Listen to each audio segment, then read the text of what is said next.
Welcome back दोस्तों। आज मैं आपके सामने रिसेंटली थिएटर में रिलीज हुई एक जबरदस्त मलयालम मूवी को लेकर आया हूँ। इसका नाम है लोका चैप्टर 1 चंद्रा। मैंने इस मूवी को थिएटर में ही देखा। मूवी के बारे में बात करें तो पैसा वसूल मूवी है, मस्ट वाचेबल जरूर है। स्पेशली मूवी का बैकग्राउंड स्कोर बहुत ही धांसू लगा। अगर ये मूवी आपके शहर में लगी है तो आप लोग जरूर थिएटर में ही देखिए। एक अलग ही लेवल का एक्सपीरियंस देती है ये मूवी।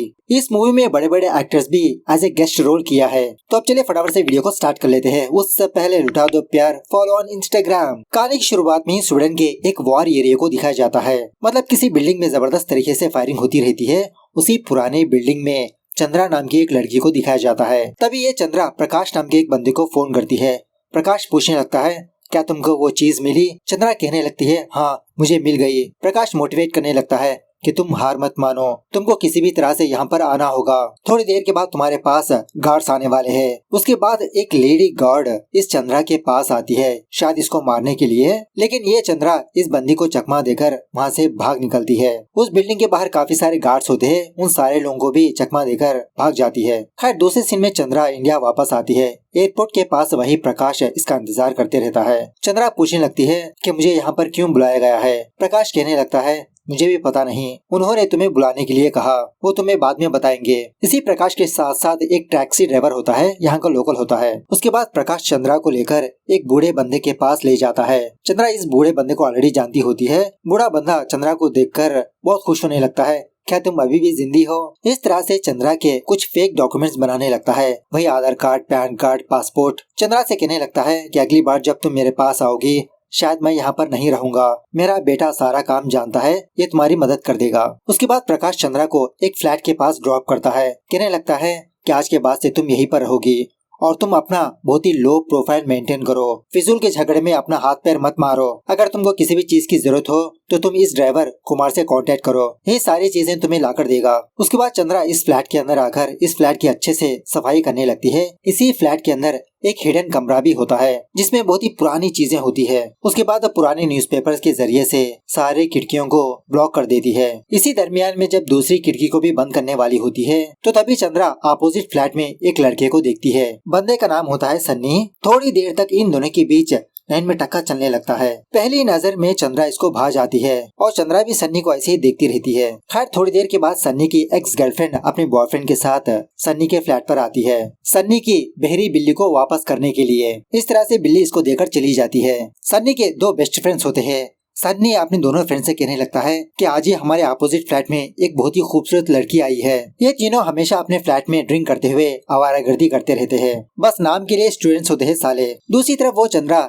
एक रेस्टोरेंट में जॉब हासिल करती है और वो भी नाइट शिफ्ट में। खैर एक रात सन्नी और उसके दोनों फ्रेंड्स फुल दारू पीकर पैदल ही अपने घर पर जाते रहते हैं। उसी किसी गली में एक ऑटो को दिखाया जाता है और इस ऑटो में 3 बंदे बैठे होते हैं। तभी सुंदर नाम का एक बंदा इंजेक्शन लेकर ऑटो के पीछे एक बंदा अकेले आते रहता है। उस बंदे को इंजेक्शन डालकर किडनैप कर लेते हैं। सनी और उसके दोनों फ्रेंड्स इस चीज को ऑब्जर्व नहीं करते, ये साले अपने ही धुन में मस्त होते हैं। जब ये तीनों घर वापस आते हैं तो एक बच्ची सनी से कहने लगती है कि अंकल आपकी बिल्ली नीचे सड़क के पास है। सो सनी अपनी बिल्ली लेने के लिए अपने फ्लैट से बाहर जाता है तो सच में इसकी बहरी बिल्ली कहीं दूर बैठी होती है। जब सनी अपनी बिल्ली को लेने के लिए रोड क्रॉस कर रहा होता है तो तभी एक कार बहुत ही फास्टली इसकी तरफ आने लगती है। सन्नी सोच लेता है कि आज तो इसका दी एंड है। मतलब ये सारे सीन्स बहुत ही स्लो मोशन में चलती है, लेकिन विद इन सेकेंड में सन्नी उड़कर कहीं दूर जाकर गिरता है। वहाँ के सारे लोग शॉक में रह जाते हैं। सन्नी सोचने लगता है कि मैं तो मरने वाला था, कैसे बच गया। इस तरह से अपने दिमाग को दोबारा थोड़ा घुमाने लगता है। जब गाड़ी सन्नी को ठोकने वाली थी तभी इसके सामने वो चंद्रा आई थी। उस चंद्रा ने ही इसको धक्का दिया, लेकिन ये सारी चीजें मिली सेकेंड्स में होती है। खैर दूसरी रात एक लड़की अपने बॉयफ्रेंड से फोन में बात करते हुए शायद उसके फ्लैट पर जाती रहती है और वो भी पैदल अकेले। उसी किसी रास्ते पर सुंदर और उसके दोनों बंदे होते हैं ऑटो में बैठकर। इन तीनों की नजर उस लड़की पर पड़कर उसे फॉलो करने लगते हैं, शायद इस लड़की को भी किडनैप करने के लिए। सुंदर उस लड़की को फॉलो करते हुए कहने लगता है कि मैडम आपको कहाँ पर जाना है, ऑटो में बैठ जाइए, हम आपको लिफ्ट दे देंगे। लेकिन वो लड़की घबराते हुए वहाँ से भागने लगती है। लकीली किसी दूसरी जगह पर एक पुलिस की कार खड़ी होती है। पुलिस की गाड़ी को देखकर सुंदर और उसके दोनों फ्रेंड्स अपनी ऑटो लेकर वहाँ से चले जाते हैं। नाचियप्पा नाम का एक पुलिस वाला इस लड़की के पास आकर पूछने लगता है कि मैडम आप कौन हो, इतनी रात को कहाँ पर जा रही हो? और सच में भाई साहब जब भी ये नाचियप्पा स्क्रीन पर आता है एक अलग ही लेवल का बैकग्राउंड स्कोर चलता है। वो लड़की कहने लगती है कि सर एक्चुअली मैं अपने फ्रेंड के घर पर जा रही थी, एक छोटी सी पार्टी है। तभी यहाँ पर लेडी इंस्पेक्टर आती है। नाचियप्पा से पूछने लगती है कि क्या हुआ। नाचियप्पा कहने लगता है कुछ नहीं मैडम, बस नॉर्मल इंक्वायरी। ये लेडी इंस्पेक्टर नाचियप्पा को डांटने लगती है कि सीनियर्स को सैल्यूट करना नहीं आता तुमको। और एक्चुअली ये नाचियप्पा बहुत ही घमंडी किस्म का बंदा होता है। इसके नजरिए में लड़की और औरत घर में रहने वाली चीज है। खैर वो लेडी इंस्पेक्टर उस लड़की से कहने लगती है कि तुम मेरी गाड़ी में बैठ जाओ, मैं तुम्हें ड्रॉप कर दूंगी। दूसरी तरफ सन्नी अपने फ्रेंड वेणु को कल का इंसिडेंट बताने लगता है, लेकिन वेणु सन्नी की बातों पर यकीन ही नहीं करता। यही कहने लगता है कि लगता है उस लड़की का नशा तुमको चढ़ गया। दूसरी तरफ वो बंदा सुंदर चंद्रा के रेस्टोरेंट पर आकर चंद्रा के कोलीग एक लड़की से बदतमीजी से पेश आने लगता है। मतलब सुंदर काफी दिनों से इस लड़की को प्रपोज करते रहता है, लेकिन ये लड़की रिजेक्ट करती रहती है। चंद्रा कचरा फेंकने के लिए बैक साइड पर आकर इन दोनों को देखती है। मतलब सुंदर उस लड़की को तंग कर रहा है, लेकिन ज्यादा रिएक्शन नहीं देती। तभी वो सुंदर अपने हाथ में एसिड बोतल लेकर उस लड़की को धमकाने लगता है कि अगर तुम मेरी नहीं बनोगी तो किसी की भी नहीं बनने दूंगा। तभी चंद्रा उस सुंदर के पास आती है। सुंदर के हाथ में जो एसिड बोतल होती है अपने हाथ से उस बोतल को फोड़ देती है, जिसकी वजह से सुंदर का और उसी तरह से चंद्रा का हाथ जल जाता है। इस सुंदर को बहुत मारने पीटने लगती है, इसका हाथ भी टूट जाता है, बेचारा उठने के लायक ही नहीं होता।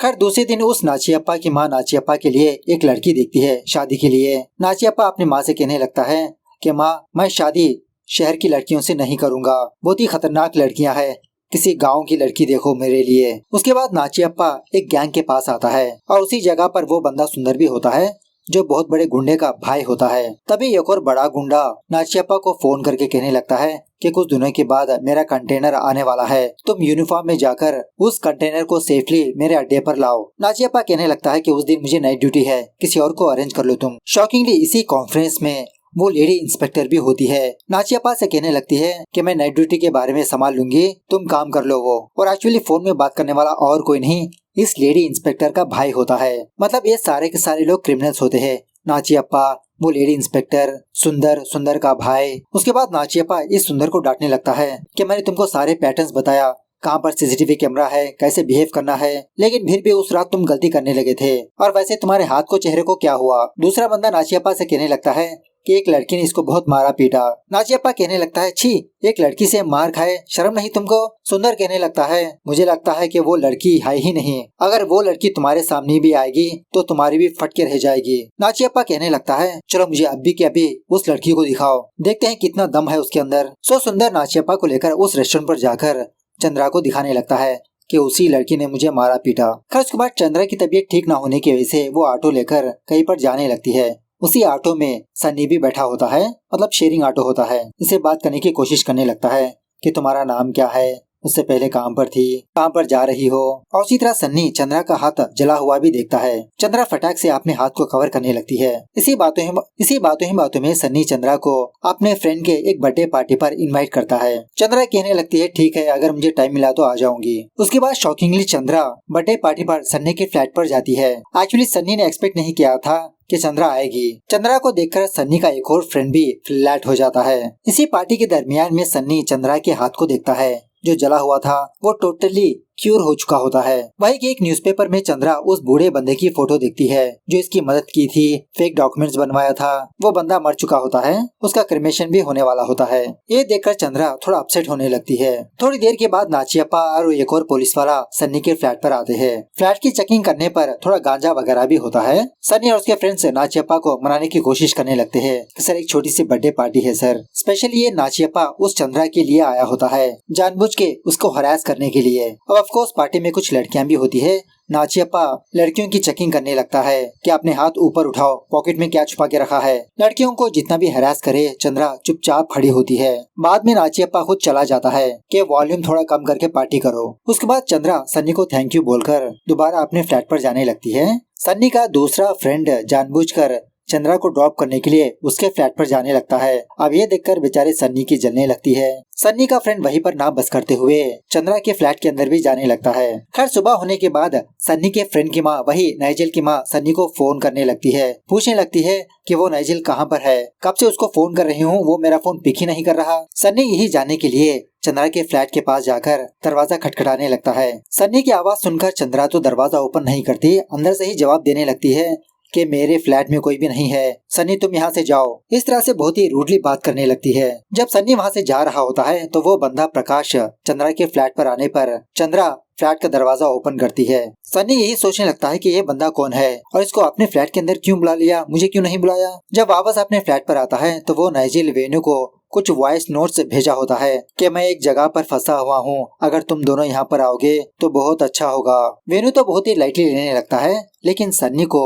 शक होने लगता है। थोड़ी देर के बाद वो चंद्रा खुद सन्नी के फ्लैट पर आती है। सन्नी को अपने पास बुलाकर सॉरी बोलने लगती है कि एक्चुअली जब तुम मेरे पास आए थे तो मैं बहुत नींद में थी, और वैसे वो नाइजिल कल रात ही मेरे फ्लैट से चला गया। चंद्रा जाने के बाद सन्नी वेणु के पास आकर कहने लगता है कि मुझे लगता है कि वो नाइजिल जरूर चंद्रा के फ्लैट में होगा। इस चंद्रा ने नाइजिल के साथ कुछ किया होगा। पहले से ये लड़की बहुत ही स्ट्रेंज है यार। रात होने के बाद जब चंद्रा अपने काम पर जा रही होती है तो सन्नी चोरी चुपके चंद्रा को फॉलो करने लगता है। उसी वक्त वो नाइजिल पुलिस की गाड़ी से अपने फ्लैट पर वापस आने लगता है। वेणु से कहने लगता है कि कल रात इन पुलिस वालों ने मेरे जेब में उस गांजा को देखा और पुलिस स्टेशन ले चले गए। दूसरी तरफ सुंदर उसके दो दोस्त ऑटो में बैठकर इंजेक्शन फिल करने लगते हैं उस चंद्रा को बेहोश करने के लिए। जब चंद्रा ऑटो के पास आती है तो सुंदर उसके फ्रेंड्स इंजेक्शन डाल देते हैं और इसी तरह इसको जबरदस्ती ऑटो में बिठाने की कोशिश करने लगते हैं, लेकिन ऑटो की रॉड ही बेंड होने लगती है। अब सन्नी तो चंद्रा को फॉलो कर रहा था ना, वहाँ का सीन देखकर चिल्लाने लगता है कि कौन हो तुम लोग, उस लड़की को छोड़ो। लेकिन सुंदर उसके फ्रेंड्स चंद्रा के सर पे वार करके उसको जबरदस्ती ऑटो में लेकर चले जाते हैं। ऑलरेडी इसको नशा चढ़ा होता है चंद्रा को। दूसरे सीन में एक डॉक्टर को दिखाया जाता है। जब इसकी पोती कहानी सुनाने की विश करती है तो ये डॉक्टर अपनी पोती को यक्षिणी की कहानी सुनाने लगता है। काफी सदियों पहले ये शहर एक जंगल हुआ करता था। उसी जंगल के आसपास एक राजा भी था। उस राजा के महल के कुछ ही दूरी पर एक छोटी सी मंदिर होती है, काली माता की मंदिर, और ये राजा काली माता का बहुत बड़ा भक्त होता है। उसी जंगल के आसपास कुछ आदिवासी भी रहते थे। इसी आदिवासियों की एक छोटी बच्ची भी होती है। जब भी राजा अपने उस मंदिर के पास आता तो वो बच्चे और उसके सारे फ्रेंड्स चुप चुप के उस राजा को देखते रहते। राजा और उसके खानदान के अलावा उस मंदिर पर किसी को भी जाने की इजाजत नहीं होती। एक दिन वो राजा मंदिर से जाने के बाद वो बच्ची अपने दोस्तों के साथ उस मंदिर के पास आई। उस मंदिर के पास एक छोटे से घुंघरू को देखकर वो बच्ची उस घुंघरू को लेकर अपने इलाके में आकर अपने मंदिर के पास रख देती है। उसी वक्त ये बात उस राजा को पता चलने पर वो राजा उन आदिवासियों के पास आकर उनके सारे घर को जला दिया। उसी तरह उनके मंदिर को जला दिया, काफी सारे लोगों को भी मार दिया। बहुत सारे लोग अपनी जान बचाने के लिए एक बहुत बड़े गुफा में जाकर छुप गए। अब वो बच्ची उस गुफा में बस ऐसे ही घूमती रहती है। घूमते घूमते वो एक जगह पर पहुंच जाती है। वहाँ पर एक बहुत बड़ा स्टैचू होता है जिसका सर कटा होता है, और शायद उस गुफा में कुछ अजीब की शक्ति थी। वहाँ पर काफी सारे चमगादड़ होते हैं। वो सारे चमगादड़ इस बच्ची को काटने लगे। तभी वो राजा उसके आदमी इन लोगों को फाइंड आउट करके इस गुफा से घसीटते हुए ले जाते हैं। थोड़ी देर के बाद उस बच्ची को होश आने पर वो बच्ची उस गुफा से बाहर आती है। दूसरी तरफ उस राजा के आदमी उन आदिवासियों को बहुत टॉर्चर करते रहते हैं। जब वो बच्ची अपनी फैमिली के लिए यहाँ पर आती है तो मंत्री इस बच्ची के पेट में स्टैब करके इसको भी मार देता है। यह देखकर उस बच्चे के माँ बाप बहुत फूट फूट के रोने लगते हैं। लेकिन शॉकिंगली वो बच्ची मरी नहीं होती, उसी भाल को अपने हाथ में लेकर उठ खड़े दी है। यह देखकर राजा के सारे आदमी बहुत डरने लगते हैं। जब इस बच्ची पर हमला करने वाले होते हैं तो ये बच्ची हर एक बंदे का गला अपने दांतों से काट कर सारे लोगों को मार देती है। सच में ये सीन बहुत ही मस्त लगी। डर के मारे वो मंत्री उस बच्ची के माँ बाप को उसकी आंखों के सामने ही मार देती है। ये बच्ची उस मंत्री को भी नहीं छोड़ती। बाद में ये बच्ची यहाँ से कहीं दूर भाग जाती है। मरने से पहले इस बच्ची को इसकी माँ कहने लगती है कि देवी माँ ने तुमको एक अजीब की शक्ति दी है, इस शक्ति से तुम लोगों की भलाई करो बेटा। लोगों ने उस बच्ची का नाम रखा नीली, और ये नीली काफी सालों से जिंदा रहती आ रही है। बुरे लोगों का खून पीती, अच्छे लोगों की जान को बचाती। दूसरी तरफ वो सुंदर और उसके फ्रेंड्स चंद्रा को किसी जगह पर लाते हैं इसको मारने के लिए, लेकिन तभी चंद्रा अपना असली रूप दिखाने लगती है। सुंदर और उसके फ्रेंड्स को एक वैम्पायर की तरह उनका गला काटकर उनका खून पीकर मार देती है। यह सीन भी बहुत ही गूज़बम्प्स है। अब ये सारी चीजें सन्नी अपनी आंखों से देखकर उसी वक्त बेहोश गिर जाता है। दूसरी तरफ वो डॉक्टर अपनी पोती से वो कहानी कंटिन्यू करने लगता है, वही नीली की कहानी। एक दिन नीली का वीकनेस जानकर एक बंदा नीली को पकड़ने के लिए कोशिश करने लगा। वो बंदा नीली को फाइंड आउट करके, मतलब वही चंद्रा को फाइंड आउट करके उसके दिल में आयरन चाकू चुबाकर अपने साथ ले गया, मतलब मार दिया। डॉक्टर की पोती पूछने लगती है, तो दादाजी क्या नीली उस दिन मर गई? वो डॉक्टर कहने लगता है, नहीं बेटा, नीली नहीं मरी, नीली इसी दुनिया में किसी कोने में अभी भी मौजूद है। इस तरफ जब सन्नी होश में आता है तो चंद्रा सन्नी को दो ऑप्शंस देती है कि सन्नी तुम मेरी मदद करो इन डेड बॉडीज को ठिकाने लगाने के लिए। दूसरा ऑप्शन ये है कि तुम भी एक डेड बॉडी बन जाओगे। अब सन्नी को तो मरना पसंद नहीं होता। चंद्रा और सन्नी उन तीनों की डेड बॉडी को एक एसिड फैक्ट्री में ले जाकर डिस्पोज कर देते हैं। ये सब कुछ होने के बाद सन्नी चंद्रा से पूछने लगता है, उस दिन जब मुझे कार ठोकने वाली थी क्या तुमने ही बचाई थी? चंद्रा कहने लगती है हाँ। उसके बाद चंद्रा उस सन्नी को अपने फ्लैट पर लाती है। चंद्रा के फ्रिज में काफी सारे खून के पैकेट्स होते हैं। ऐसा ही खून पीकर अपनी जिंदगी गुजारती रहती है। सन्नी को समझ में आ जाता है कि चंद्रा कोई मामूली इंसान नहीं, एक वैम्पायर है। सन्नी पूछने लगता है तुम ऐसे कैसे बन गई? चंद्रा कहने लगती है कि एक वायरस है। कुछ वायरस इंसानों को मार देते हैं तो कुछ वायरस इंसानों को पावर्स देते हैं। अगर मैंने किसी को काटा तो वो भी इन्फेक्ट होगा। सन्नी पूछने लगता है तुम्हारी उम्र कितनी होगी? चंद्रा कहने लगती है मैं तुमसे बहुत साल बड़ी हूँ। एक जगह पर मैं 20 साल से भी ज्यादा नहीं रही थी। पहले मैं स्वीडन में थी। उसी वक्त सन्नी का फ्रेंड वेणु चंद्रा के फ्लैट पर आता है क्योंकि सन्नी यहाँ पर है। सन्नी को बाहर भेजने से पहले चंद्रा सन्नी से कहने लगती है कि सन्नी मैं तुम पर भरोसा करती हूँ, ये बात तुम किसी को मत बताना। लेकिन फिर भी ये सन्नी वापस अपने फ्लैट पर आकर अपने फ्रेंड वेणु से सारी बात बता देता है कि वो चंद्रा कोई इंसान नहीं बल्कि एक्शनी है। तभी चंद्रा सन्नी के फ्लैट पर आकर इन दोनों की बातें सुनकर चंद्रा के फ्रेंड वेणु को मार देती है। ये देखकर सन्नी अपनी जान बचाकर वहाँ से भागने लगता है, लेकिन चंद्रा हवा में उड़ते हुए सन्नी के पास आकर इसको भी मार देती है। बाद में पता चलता है कि सन्नी का ये सब कुछ एक बुरा सपना है। खैर दूसरे दिन वो नाचियप्पा और पुलिस वाले उस स्पॉट पर जाते हैं जहाँ पर चंद्रा ने सुंदर उसके दोस्तों को मारा। क्राइम सीन की इंस्पेक्शन करते समय उस नाचियप्पा को ऑटो में एक लेंस नजर आता है। अब ऑफ कोर्स ये लेंस चंद्रा का ही होता है। अपनी आँखें काली करने के लिए लेंस पहनती रहती है। उसी रात चंद्रा सन्नी को लेकर उस कुमार के घर पर जाने लगती है। एक्चुअली ये कुमार ही चंद्रा को वो खून के पैकेट्स लाकर देते रहता है। एट द सेम टाइम वो नाचियप्पा एक लोकल बंदे के साथ किसी को ढूंढ रहा होता है। मतलब ये लोकल बंदा उस रात चंद्रा और सन्नी को देखा था सुंदर ने जब चंद्रा को किडनैप कर रहा था। सो वो लोकल बंदा सन्नी को देखकर पहचान लेता है कि सर मैंने उस रात इसी बंदे को देखा था। अब सन्नी के साथ साथ वो चंद्रा भी होती है। नाचियप्पा इन दोनों को देखकर इन दोनों पर ही शक करने लगता है कि शायद इन दोनों ने ही सुंदर को मारा होगा। उसके बाद जब चंद्रा अपने फ्लैट पर मौजूद नहीं होती तो वो नाचियप्पा चंद्रा के फ्लैट में घुसकर चेकिंग करते रहता है। तो एक कबोर्ड के अंदर इसको काफी सारे लेंस के सेट्स नजर आते हैं। उनमें से एक लेंस मिसिंग होता है। ये देखकर नाचियप्पा को कंफर्मेशन मिल जाती है कि उस रात सुंदर के साथ यही दोनों थे। दूसरी तरफ जब चंद्रा और सन्नी बाहर होते हैं, सन्नी चंद्रा का असली नाम पूछने लगता है। चंद्रा अपना नाम बताने लगती है कि इसका नाम नीला है। सन्नी ने भी इस नीला की कहानी पढ़ी थी, वो मिथ नहीं बल्कि हकीकत है। चंद्रा से पूछने लगता है मैंने सुना था कि नीला को मार दिया गया। एक्चुअली कई साल पहले एक बंदे ने चंद्रा को मार दिया था ना, तो वो बंदा चंद्रा को अपने प्लेस पर लाकर उसके दिल से वो चाकू को निकालकर खून पिलाकर जगा देता है। वो बंदा नीला से मतलब चंद्रा से कहने लगता है कि मैं लोगों को दिखाने के लिए तुमको मार दिया, लेकिन मैं तुम्हारा भला चाहने वाला हूँ। तुम्हारे जैसे काफी सारे लोग इस दुनिया में मौजूद है और इसी तरह इस दुनिया में कुछ राक्षस भी है। उन राक्षसों को हराने के लिए मुझे तुम जैसे लोगों की मदद चाहिए। उसके बाद चंद्रा और सन्नी वापस चंद्रा के फ्लैट के पास आते हैं। दरवाजे के पीछे से ही चंद्रा जान लेती है कि फ्लैट के अंदर कोई है, तो चंद्रा हवा के झोंके से अपने फ्लैट के अंदर आ जाती है। नाचियप्पा अपनी गन लेकर इस पर फायरिंग करने लगता है, लेकिन एक भी बुलेट इसको नहीं लगती। इसी दरमियान में वो चंद्रा नाचियप्पा का हाथ को काट लेती है।